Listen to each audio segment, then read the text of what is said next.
दोस्तों, रावण की पत्नी मंदोदरी एक ज्ञानी स्त्री थी। वो इस युद्ध का परिणाम जानती थी, इसीलिए वो हमेशा से ही इस युद्ध के खिलाफ थी। मंदोदरी के बारे में जो कथा मिलती है उसके अनुसार ये हेमा नाम की अप्सरा की बेटी थी। देवराज इंद्र की सभा में एक बार कश्यप ऋषि के पुत्र माया की नजर हेमा पर गई और वो मोहित हो गया। माया ने हेमा के सामने विवाह का प्रस्ताव रखा। विवाह के पश्चात हेमा ने मायासुर नाम की पुत्री को जन्म दिया जो मंदोदरी कहलाई। अप्सरा की बेटी होने के कारण मंदोदरी बहुत ही ज्यादा सुंदर और आकर्षक थी।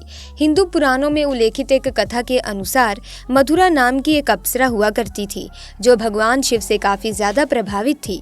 इसीलिए एक बार वो उनसे मिलने कैलाश पर्वत पहुंच गई। उस वक्त कैलाश पर्वत पर भगवान शिव अकेले थे, माता पार्वती कहीं गई हुई थी। कथा के अनुसार भगवान शिव को कैलाश पर्वत पर अकेला पाकर अप्सरा मधुरा उन्हें लुभाने की कोशिश करने लगी। कुछ देर बाद जब माता पार्वती कैलाश पर्वत आई तो उन्होंने अप्सरा के शरीर पर भस्म लगा हुआ पाया। माता पार्वती जिसे देखकर क्रोधित हो गई और क्रोध में आकर उन्होंने मधुरा को श्राप दे दिया कि तुम अगले 12 वर्ष तक मेंढकी के रूप में जीवन व्यतीत करोगी। माता पार्वती का श्राप और क्रोध को देखकर मधुरा डर गई और हाथ जोड़कर उनसे माफी मांगने लगी।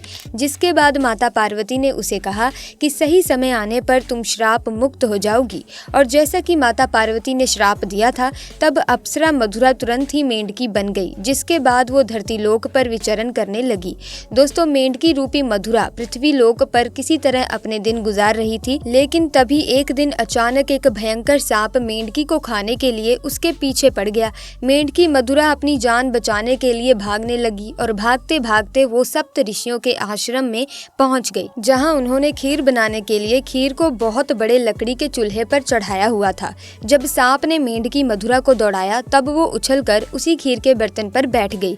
जब सांप उसके पीछे आया तो वो उससे बचने के लिए बर्तन के एक छोर से दूसरे छोर पर उछल गई। सांप भी उसके पीछे पड़ गया और दूसरे छोर पर जाने की कोशिश करने लगा, लेकिन दुर्भाग्य से वो फिसल कर खीर के बर्तन में गिर गया और खीर गर्म होने के कारण दोस्तों वो सर्प मर गया। किंतु अब मेंढकी बनी मधुरा को ये चिंता सताने लगी कि जब ऋषिगण यहाँ आएंगे और वो ये खीर खाएंगे तो जहरीले सांप की वजह से उनकी तो मृत्यु हो जाएगी, और मधुरा ये हरगिज नहीं चाहती थी उसकी वजह से सप्त ऋषियों की जान जाए। इसीलिए वो वहीं बैठकर ऋषियों का इंतजार करने लगी। जैसे ही ऋषि वहां आए तो वो उनके सामने ही तुरंत खीर के बर्तन में कूद गई। ऋषियों ने मेंढकी को बर्तन में कूदते हुए देख लिया, इसीलिए उन्होंने सोचा कि अब तो ये खीर खाने योग्य नहीं है और उन्होंने खीर को वहीं फैला दिया। खीर फैलाने पर उन्होंने देखा कि इस बर्तन में मेंढकी के अलावा एक सांप भी मरा हुआ है। ये देखकर सभी ऋषि समझ गए कि मेंढकी ने हम सब की जान बचाने के लिए अपने प्राणों का बलिदान दे दिया। मेंढकी की इस दरिया दिली को देखकर सभी ऋषियों ने अपनी शक्ति से उस मेंढकी को जीवित कर दिया और उसे कन्या का स्वरूप दे दिया। किंतु लोग समाज के डर से ऋषियों ने इस कन्या को अपने साथ नहीं रखा। उन्होंने महर्षि कश्यप के पुत्र मायासुर को बुलाकर उस कन्या को सौंप दिया। मायासुर और उसकी पत्नी हेमा ने उस कन्या को पुत्री के रूप में गोद ले लिया। उन्होंने मधुरा का नाम बदलकर मंदोदरी रख दिया। अगर हम मंदोदरी के पिता मायासुर की बात करें तो उसे राक्षसों का विश्वकर्मा कहा जाता था। उसे ब्रह्मा जी से विशेष वरदान प्राप्त था, जिसकी वजह से वो कहीं भी सुंदर भवन या नगर का निर्माण कर सकता था। मायासुर ने ब्रह्मा से प्राप्त वरदान के प्रभाव से ही अपनी पत्नी हेमा के लिए मंडूर जैसे खूबसूरत नगर का निर्माण किया था, जो कि वर्तमान में जोधपुर का मंडौर है। मायासुर ने मंदोदरी को रावण से मिलाया और बताया कि ये उनकी दिव्य कन्या है। हेमा अप्सरा इनकी माता है। रावण की नजर जैसे ही मंदोदरी पर गई वो मोहित हो गया और झट से विवाह का प्रस्ताव स्वीकार कर लिया। दोस्तों, रावण ने मंदोदरी को वचन दिया कि केवल मंदोदरी ही उनकी प्रमुख पत्नी और लंका की महारानी होगी। मंदोदरी से विवाह के उपहार स्वरूप मायासुर ने रावण के लिए सोने की लंका का निर्माण किया। कहा जाता है कि राजस्थान के जोधपुर के मंडौर में मंदोदरी और रावण का विवाह हुआ था। राजस्थान के जोधपुर के मंडौर रेलवे स्टेशन के पास एक जगह है जिसके बारे में ये मान्यता है कि इसी स्थान पर रावण ने मंदोदरी के साथ 7 फेरे लिए थे। कुछ मान्यताओं के अनुसार भगवान शिव के वरदान के कारण मंदोदरी का विवाह रावण से हुआ था। मंदोदरी ने शिवलेश्वर नाथ मंदिर में भगवान शिव की आराधना की थी। ये मंदिर मेरठ के सदर इलाके में है। कहा जाता है कि मंदोदरी ने भगवान शंकर से ये वरदान मांगा था कि उसका पति इस धरती का सबसे विद्वान और शक्तिशाली हो। उस समय रावण ही एकमात्र ऐसा पुरुष था जो धरती का सबसे विद्वान और शक्तिशाली पुरुष था। कहते हैं कि रावण मंदोदरी की सुंदरता पर इस कदर मोहित हुआ कि उसकी कई रानियां होते हुए भी उसने मंदोदरी को वचन दे दिया था कि केवल मंदोदरी उनकी प्रमुख रानी और लंका की महारानी होगी। कथाओं में मंदोदरी को एक पतिव्रता नारी के रूप में भी वर्णित किया गया है। वो मंदोदरी ही थी जिसने अपने पति रावण के मनोरंजन के लिए शतरंज के खेल का प्रारंभ किया था।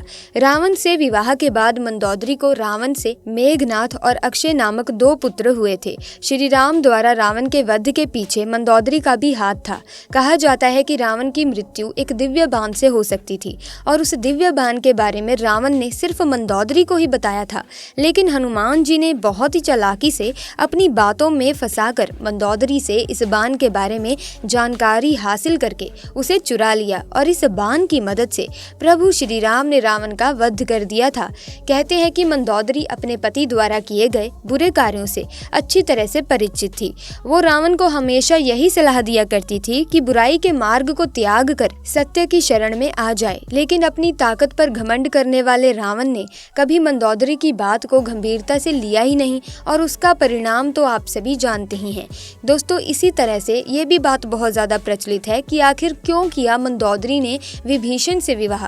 जब रावण ने सीता का हरण किया था उस वक्त मंदोदरी ने इसका विरोध किया। उसने रावण को माँ सीता को पुनः राम को सौंपने को कहा था, लेकिन रावण ने मंदोदरी की बात को अनसुना कर दिया।